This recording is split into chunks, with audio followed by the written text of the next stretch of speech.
গ্রামীণ phone always ফোরফ্রন্টার। সব বিষয়েই গ্রামীণ ফোন ইকোসিস্টেমকে এবং সোসাইটিকে অন্তর্ভুক্তির মাধ্যমে এগিয়ে নিতে চায়। সো সেই অ্যাম্বিশন থেকে আসলে 2013 সালে গ্রামীণ ফোন গ্লোবাল যে ইনোভেশন অ্যান্ড ইকোসিস্টেম বিল্ডিং হচ্ছে স্টার্টআপের, সেই জায়গা থেকে মনে হচ্ছিল যে বাংলাদেশ পিছিয়ে আছে। সো বাংলাদেশের স্টার্টআপ ইকোসিস্টেমকে এগিয়ে নেওয়ার জন্য গ্রামীণ ফোনের এই উদ্যোগ, গ্রামীণ ফোন অ্যাক্সেলারেটর। সো 2013 সালে অ্যাম্বিশনটা ছিল আর 10টা অ্যাক্সেলারেটর প্রোগ্রামের মতোই আমরা ইকুইটি স্টেক নিয়ে তাদের ব্যবসাকে ফ্লারিশ করব। That was the ambition at that time. উদ্দেশ্যটা যদি আমি বলি, উদ্দেশ্যটা একটাই, আমাদের ইনোভেশন ডিসরাপশন হচ্ছে অ্যাক্রস দ্য ওয়ার্ল্ড।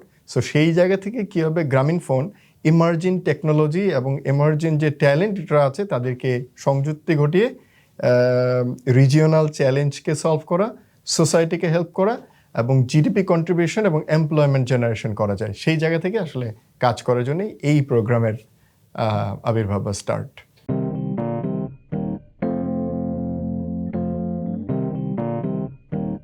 এটা একটা রিগোরাস সিলেকশন প্রসেস হয়। প্রথমে আমরা কল ফর অ্যাপ্লিকেশন ওপেন এটা ফর এভরিওয়ান। সো আমরা এটা ইনভাইট করি for call for application and then এখান থেকে লেটসে আমরা last time it was 1187 application. এই 1187টা অ্যাপ্লিকেশন থেকে ইনিশিয়াল স্ক্রিনিং হয়। স্ক্রিনিংয়ের পরে রিগোরাস সিলেকশন প্রসেস আছে, ডিউ ডিলিজেন্স হয় অ্যান্ড দেন ফাইনাল সিলেকশন হয়। আমাদের তো ইনিশিয়ালি একটা ফর্ম থাকে, সো ফর্মে তার যে ক্লেইমগুলো থাকে সেগুলো জাস্টিফাইড কিনা। যেমন তারপরে তাদের এখানে ডে লং একদিন স্পেন্ড করা হয়, ওই স্পেন্ডে আমরা ডিউ ডিলিজেন্স করি। সেই যেই জিনিসগুলো বলতেছে, লেটসে তার বিজনেসে যে আমার 5K লেটসে সাবস্ক্রাইবার আছে, আদৌ তার 5K সাবস্ক্রাইবার আছে কিনা। কেউ যদি দাবি করে যে তার মান্থলি রেভিনিউ এখন 1 লাখ টাকা, সো 1 লাখ টাকা রেভিনিউটা তার প্রপারলি আছে কিনা।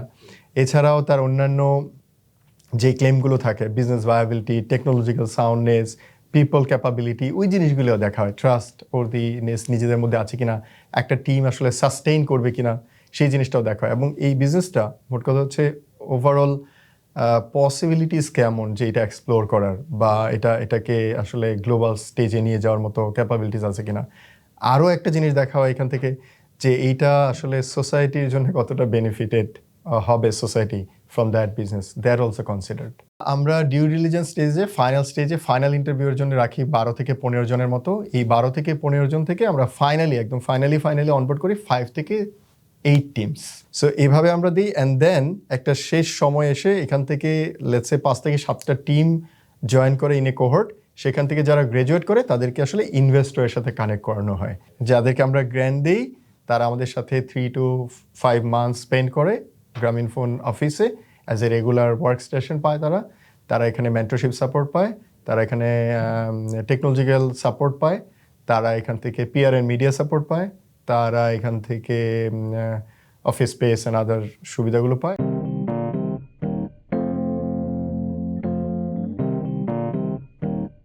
আমরা গ্রামীণ ফোন অ্যাক্সেলারেটর প্রোগ্রামের মাধ্যমে 50টারও বেশি স্টার্টআপকে সরাসরি সাপোর্ট দিয়েছি, যার মাধ্যমে আমরা প্রায় 5 লক্ষ জব ক্রিয়েট করেছি।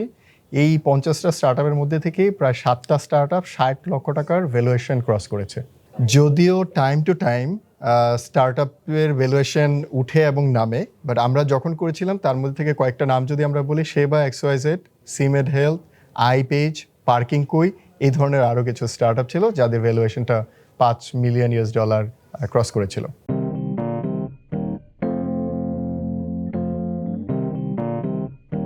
আমাদের এই প্রোগ্রাম কিন্তু ওভার দ্য টাইম ইভলভস, মানে প্রত্যেকটা টাইম নট নেসেসারি যে একই রকম প্রোগ্রাম হয়। এইবার আমরা যেটা করছি যে আমরা দেখছি যে ঢাকায় এই প্রোগ্রাম, আরও এখন প্রোগ্রাম আছে। আইসি ডিভিশন স্টার্ট করছে, বিওএলসি শুরু করছে, ব্র্যাক শুরু করছে, আরও এরকম ওয়াই ভেঞ্চার থেকে শুরু করে অনেকেই শুরু করছে। বাট ঢাকার বাইরে আসলে কেউ যাচ্ছে না।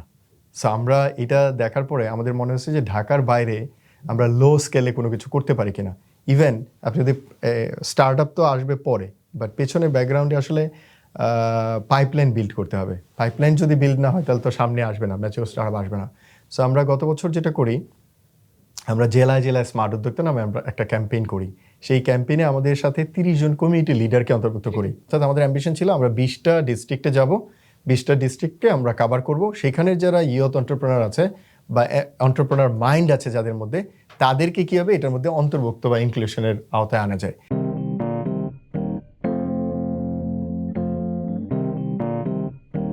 অ্যাক্সেলারেটর প্রোগ্রামের জন্যে যেই ধরনের যোগ্যতাগুলো থাকা উচিত একটা অ্যাক্সেলারেটর প্রোগ্রামে আসার জন্যে, একজন স্টার্টআপের একটা স্ট্রং মাইন্ড, একজন ফুল টাইম কো-ফাউন্ডার, অর্থাৎ যেই পিপলগুলি দিয়ে এই বিজনেসটা একটা জায়গায় নিয়ে যাবে সেখানে একজনের অন্তর্ভুক্তি ফুল টাইম, এটা মাস্ট।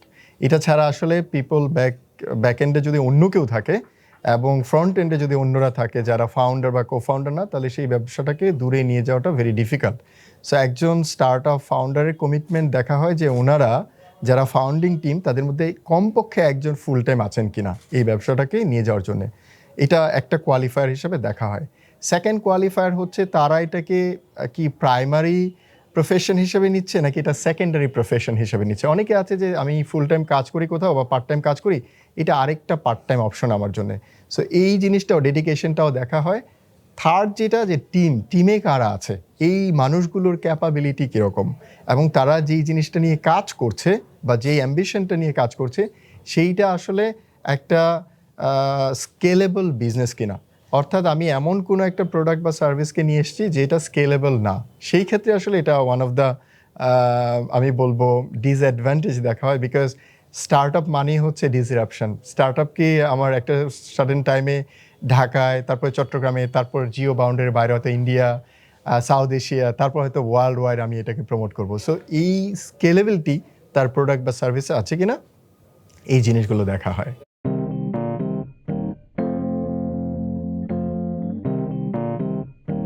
গ্রামীণফোনের এই 10 বছরের জার্নিতে গ্রামীণফোন অনেক আনন্দিত আমাদের সর্বস্তরের এন্টারপ্রেনারদেরকে কানেক্ট করতে পেরে। আমরা যে অ্যাম্বিশন নিয়ে শুরু করেছিলাম 2013 সালে, সেখান থেকে আমরা প্রায় 50টি স্টার্ট আপকে এই পর্যন্ত সাপোর্ট দিয়েছি, যার থ্রুতে আমরা প্রায় 5 লক্ষ জব ক্রিয়েট করেছি ন্যাশনালি, এবং সেখানে অনেক মানুষের সরাসরি লাইফকে আমরা ইম্প্যাক্ট করতে পেরেছি। আমাদের এইবার আমরা যেই ফোকাসটা নিয়ে এসেছি, আরও ব্যাক স্টেজে, আর্লি স্টেজে যারা এন্টারপ্রেনার আছেন, যারা কাজ করেন, তাদেরকে কিভাবে আমরা এই জার্নিতে আমরা অন্তর্ভুক্ত করতে পারি। সো আমাদের এই অন্তর্ভুক্তির মাধ্যমে আমরা চাই সমাজের প্রান্তিক লেভেলকে অন্তর্ভুক্ত করতে এবং জেলায় জেলায় আমাদের এই উদ্যোগকে ছড়িয়ে দিতে। আমরা এবারের জেলায় জেলায় স্মার্ট উদ্যোক্তা প্রোগ্রামের থ্রুতে প্রায় 50-50 রেশিওতে মেল এবং ফিমেলকে অন্তর্ভুক্ত করেছি। আমরা 20টা ডিস্ট্রিক্টে গিয়েছি এবং আমরা চাই ছোট ছোট হাব ক্রিয়েট করার জন্য স্টার্টআপদের জন্য, সো দ্যাট স্টার্টআপরা যেন উঠে আসতে পারে, নিজেদের মধ্যে কমিউনিটি সৃষ্টি করতে পারে এবং একে অপরকে সহযোগিতা করে আমাদের যে লোকাল চ্যালেঞ্জগুলো আছে সেগুলোর সমাধান করে লোকালি এমপ্লয়মেন্ট ক্রিয়েট করা এবং জাতীয় পর্যায়ে লাইফকে ইম্প্যাক্ট করতে পারে। সো আমরা আমাদের উদ্যোগকে আরও বেশি পরিমাণে ছড়িয়ে দিতে চাই। এই অ্যাম্বিশন রেখে আমরা শেষ করছি।